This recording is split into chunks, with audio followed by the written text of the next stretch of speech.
అంబే అంబే పోటీకి వస్తున్నావంటే అంబే. అరిచేది నువ్వో గేదో తెలియక చస్తనా, అయినా అంబాయేంట్రా? మా తాతల కాలం నుంచి అమ్మా అనటం మామూలు అయిపోయింది, అందుకని వెరైటీగా ఉంటుందని అంబే అంటున్నాను. ఏ అమ్మ గొంతు బాగాలేదా? ఆనిది పెద్ద గంటసాల గొంతు, బాగోగులు ఒకటే తక్కువ. పట్టు. ఆగాదు, ఏమిటమ్మ ఇది? చారు. ఈ చారులు పులుసులు నా బాడీకి అంతగా పడవు. కాసింత మాంసం కూర, చికెన్ కురుమో, చేపల పులుసు లాంటివి వేసుకోమని ఎన్నిసార్లు చెప్పాలి? నిన్ను కష్టంలో పెట్టా, నా మొగుడే నన్ను నిలదీసి అడగడు. నీకెంత పొగరా? పోరా. పోతాంలేమమ్మా, పోకపోతే నీతో కాపురం చేస్తామా?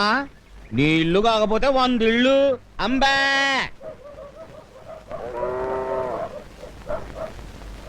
ఇదిగో ముసలాయనా, ఓ దెబ్బ వేసుకున్నాను రా. ఓ పోవయ్యా, డబ్బాలేదు, దవసం లేదు, నీలాగా నాకేం పని లేదనుకున్నావా? ఎల్లవయ్యా, కొంచెం